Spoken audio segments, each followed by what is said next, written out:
Hello children, मु सरिता दास from Dimple school. Children मु आज बनफुल उद्यान कुसुमर प्रश्न उत्तर गुड़िक डिस्कसन करने जाऊँगी, जहाँकि ऑलरेडी तुम क्लास रे पढ़ा सरी।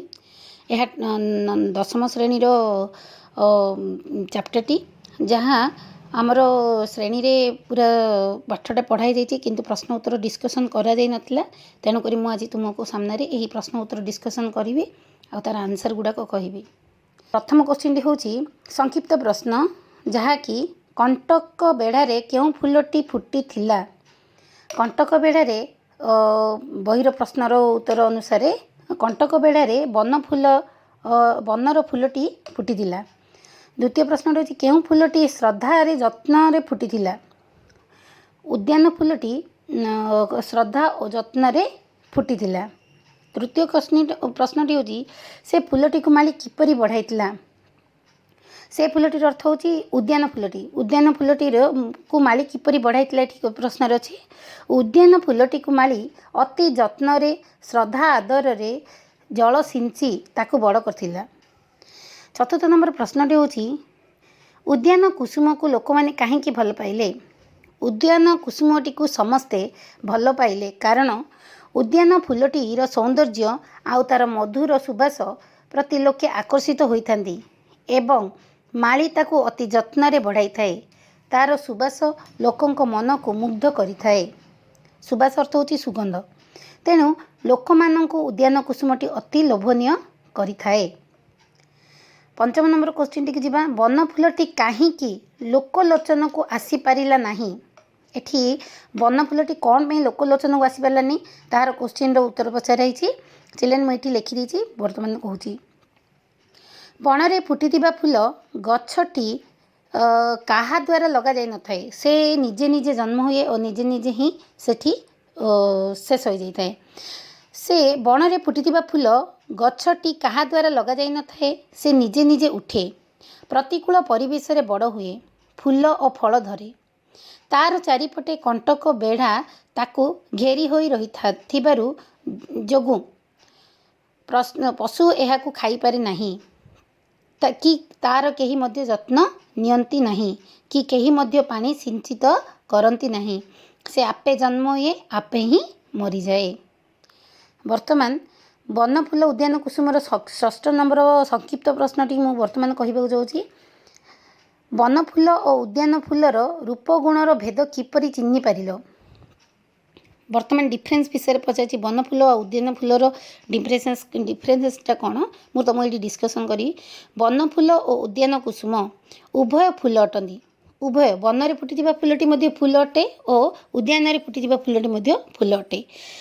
जगतर प्राणी समाज को निजर सुंदरता और महकाइबा फूलर जन्म। प्रकृति फूल कौन में जन्म होता है सी पृथ्वी को और जगत प्राणी जगत को तार महक और सुंदरतार सुबासित करि थाए। मात्र वन फूलटी बनरे जन्म होई तार महक वितरण करी झड़ी पड़े।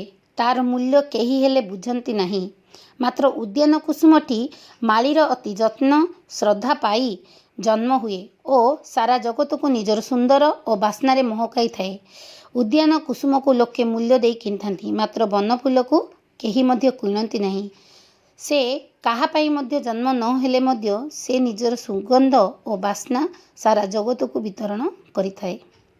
वर्तमान चिल्ड्रेन आमर संक्षिप्त प्रश्न उत्तर गुड़िक सरी जाइए। वर्तमान मु प्रथम एक्सट्राक्ट नंबर 1 क्वेश्चन आंसर वर्तमान डिस्कसन करी।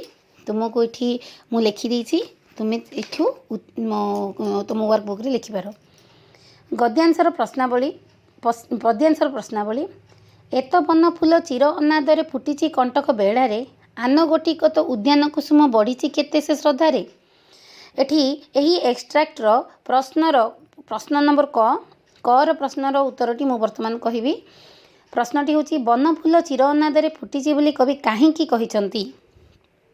चिर अनाद बहुत दूर रे चिर अनादरे अनादर कौन जहाँ को आदर मिलुनी सारा चिर कौन चिर जहाँ हूँ सबुदिने सर्वदा सर्वदा से कहार आदर न पाई कहीं बड़ होती कहुई। बनफुल प्रकृति कोल आंसर टी चिल्ड्रेन मु बर्तमान कहूँ बनफुल प्रकृति कोल घंच जंगल लता कुंज मध्य प्रस्फुटित होइछि। सहरर परी बनरे विशेष चलप्रचल न थाए। बनरे घंच गहन अंधकार लता कुंजरे जेते बढ़िया फुलटी फुटिले मध्य तार चतुर्दिग को सुगंध द्वारा सुबासित करिथिले मध्य तार सौंदर्य लोकलोचन को आसी न थाए। फूल घन जंगल रे जन्म होई जंगल रे ही झड़ी पड़े। तेणुकरी सी कहार मध्य आदर पाई न थाए। से कहार भी आदर न पाई मध्य से तार गुण और तार बासना को विकसित करि थाए। चलो चिल्ड्रेन बर्तमान मुझे 6 नंबर क्वेश्चन उत्तरटी कहबी। प्रश्नटी होछि केउ फूलटी अति सरागरे कहार जत्न रे फुटिछि। उद्यान कुसुमटी अति सरागरे बढ़ी थाए कारण उद्यान कुसुमटी को चारा बेलू ही फूलटी को कौन करे माली आनी ताहा बगीचारे लगाई थाए। फूलटी को माली लगाइबा दिनरु तार अति जत्न सहकारे बढ़ाई थाए। माली ता मूलरे नीति पानी दिए घास बाछे। बसंत पवन रे अति आनंद रे फूल गछटी बड़ हुए। ताकू गाई गोरु पशु खाइबार भय न थाए। तेणुकरी फूलटी अति जत्न रे बड़ होइताए। उद्यान कुसुम अति सरागरे मालीर जत्न रे फुटी से निजर बासना सारा जगत को विकसित करिथाए।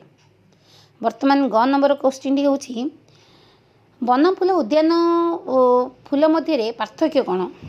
चिल्ड्रेन प्रथम क्वेश्चन टी होछि बनफुल आ उद्यान फूल मध्य कौन पार्थक्य रही। वर्तमान मुझे तार आंसर टी कहूँ डिस्कसन करछि। बनफुलटी को कहीं मध्य लगाई न थांती। से निजे जन्म होता है। बनफुल बनरे फुटी फूल को कहीं मध्य लगाती नहीं। मात्र उद्यानर फुटी फूलटी को माली अति जत्न रे चारा कालू आनी ताकू लगाई ता देहरे पानी सिंची ताकू बड़ करिथाए। बनफुलटी को कहीं मध्य लगाई न थांती। से निजे जन्म होता है।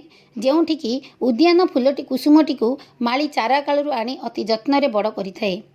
बनफुलटी निजे कंटक बेड़ारे जन्म होई मध्य से निज तार सुबास विकसित करिथाए। तार कहीं मध्य सुरक्षा करती नहीं। मात्र उद्यान कुसुमटी फुटी निजर बासना और महक द्वारा लोक मन को आकर्षित करिथाए और लोक माने एहार मूल्य दे किनिथांती। किंतु बनफुलटी बनरे ही जन्म हुए और बनरे ही झड़ी पड़े। वर्तमान प्रथम एक्सट्राक्टर 4 नंबर प्रश्नटी मुझे डिस्कसन करी। दुईटी फूल मध्यरु केउं फूलटी को तुम्हें पसंद करिवो कारण दर्शाओ। बनफुलटी को तुम्हें पसंद करछो ना उद्यान कुसुमटी को तुम्हें पसंद करछो। वर्तमान मु मोर मतामत देछि। जो जिनसटी भल लागले मु एठी मोर मत देछि। वर्तमान मु कहूछि मु बनफुलटी को पसंद करिवि कारण बनफुलटी कहार आदर जत्न न पाई मध्य बनर अनुकूल परिवेश रे बड़ी निजर धर्म पालन करते। एक्चुअली बनफुलटी को कहीं मध्य लगाई न थाए। मात्र सी निजे जन्म हो निजे बड़ हुए और निज जन्म होला परे मध्य से कौन करिथाए निज शरीर महक और सुंदरता चारिआडे पृथ्वी सारा विकसित करिथाए और से बनरे जन्म ही बड़ ही झड़ी पड़े। कहीं मध्य एहार जागृत न कले मध्य से निजर बासना और महक चारिआडे विखरित करिथाए। जीव जगत को आपणाई सर्वस्व त्याग करी सी जीव जगत को अनुकूल परिवेश रे किंबा प्रतिकूल परिवेश रे उभय परिवेश रे सी कौन करे निजे बड़ हुए और निजे निजर बासना महक वितरण करिथाए। वन मध्य जन्म हुए एवं वन मध्य ही झड़ी पड़े। यही तार महत्व गुण मानव समाज पई एक उदाहरण अटे। तेणु मते बनफुलटी बहुत पसंद। धन्यवाद चिल्ड्रेन। नेक्स्ट पर्याय रे मु तुमको आउ दुईटी एक्सट्राक्टर प्रश्नर उत्तर डिस्कसन करी। धन्यवाद।